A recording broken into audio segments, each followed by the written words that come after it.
Histoire pour enfants, Petit Lapin. Petit Lapin se pose toujours des questions et vit de drôles d'aventures. Une série pleine de bonne humeur à écouter avec votre enfant. Découvrez Petit Lapin, une production Engle. Et retrouvez tous nos podcasts en tapant Engle, E-N-G-L-E, sur votre plateforme d'écoute.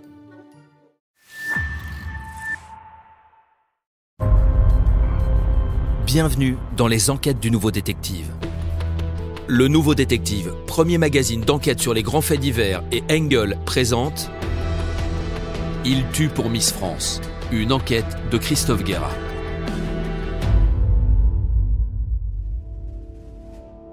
C'est l'une des émissions les plus populaires de l'année, un événement que beaucoup ne rateraient pour rien au monde. Ce samedi 15 décembre 2018, après 3 heures de show en direct au Zénith de Lille, le grand moment est arrivé.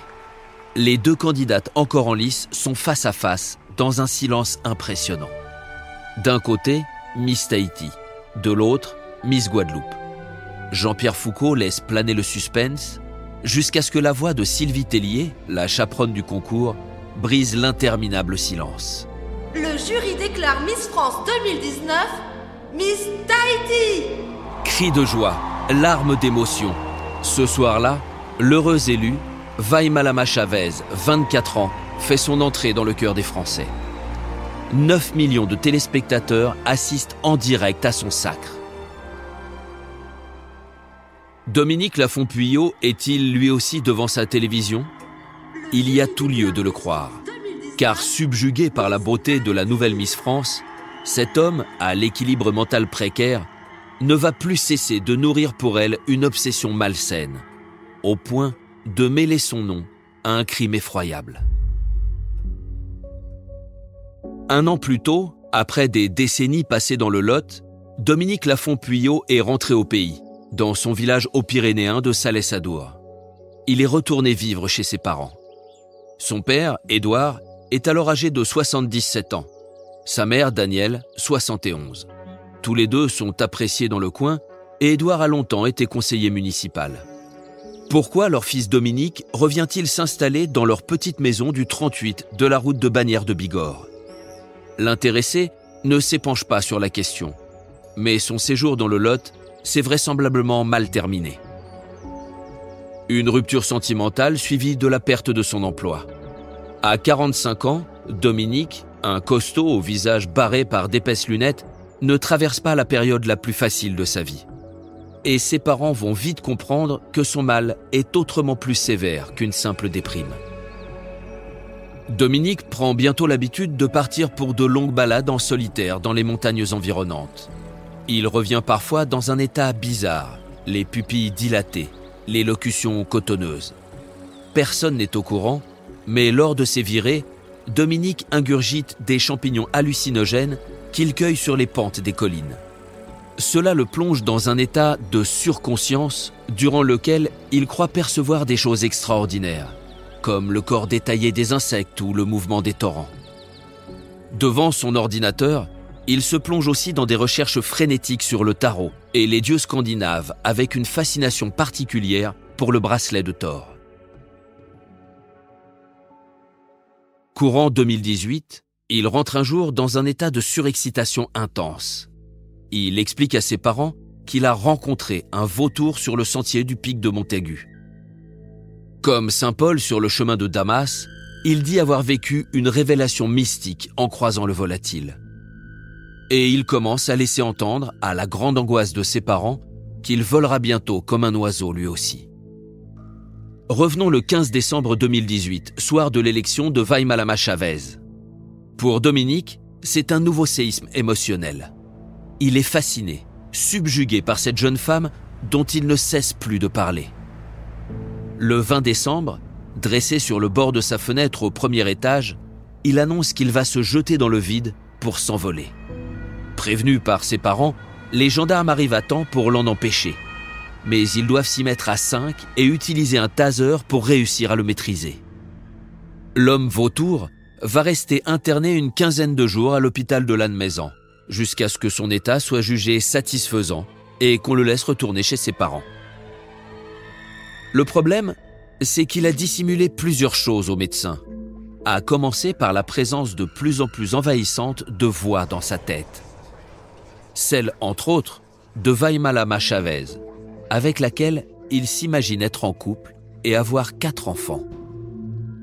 Le soir du 24 janvier, nouvelle alerte. Édouard et Daniel Lafont-Puillot appellent à l'aide. Depuis la fin de l'après-midi, leur fils est très agité. À 20h, les gendarmes et le SAMU débarquent en force. Mais Dominique, en leur présence, se montre normal et maître de lui. Il présente l'agenda de ses prochains rendez-vous chez le psychiatre et assure qu'il va bien.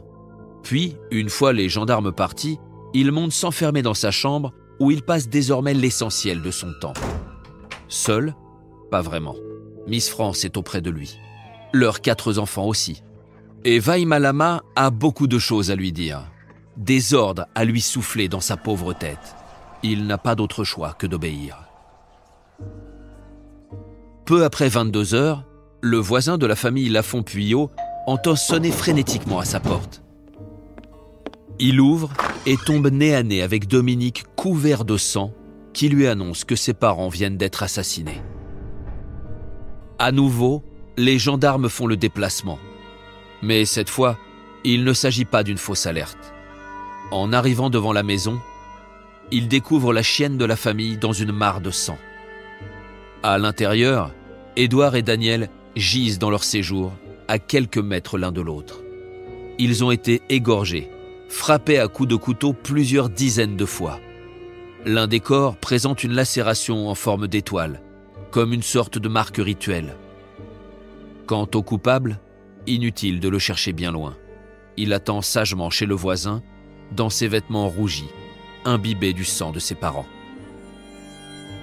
Hospitalisé depuis 3 ans, Dominique Lafont-Puillot a comparu le 17 janvier 2019 devant la cour d'appel de Pau, laquelle devait statuer sur sa responsabilité pénale dans le double crime.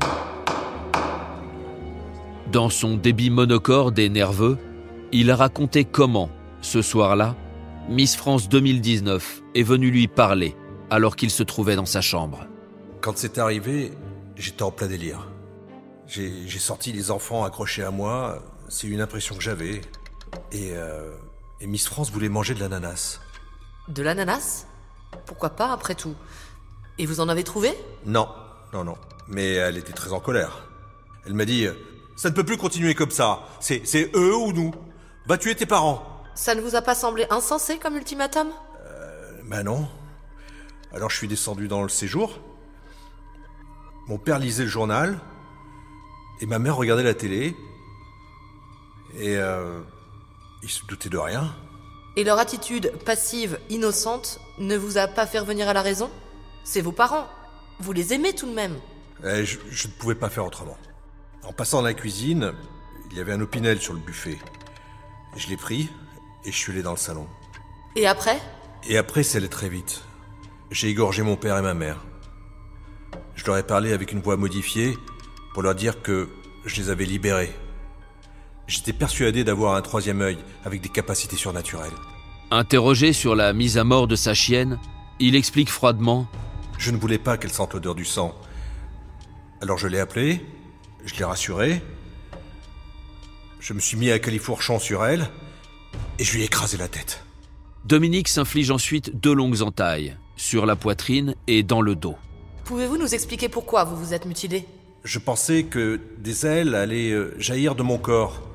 Et si je me suis entaillé, c'était pour les libérer. La chambre d'instruction de la cour d'appel de Pau a rendu son arrêt le 7 mars 2023 et l'a déclaré pénalement irresponsable. Associée bien malgré elle à cette affaire sanglante, Vaimalama Chavez sera sans doute soulagée d'apprendre que son serviteur restera enfermé de longues années. Qui sait ce que pourraient lui ordonner ses voix la prochaine fois qu'elles lui rendront visite. Pour ne rater aucun épisode, abonnez-vous à notre podcast sur votre plateforme d'écoute et retrouvez tous les mercredis nos enquêtes dans le magazine Le Nouveau Détective. Nos podcasts et nos enquêtes sont également disponibles sur lenouveaudétective.com. Si l'affaire n'a pas encore été jugée ou venait à passer en appel, nous rappelons que les protagonistes bénéficient toujours de la présomption d'innocence. Les noms et prénoms de certains personnages sont susceptibles d'avoir été modifiés.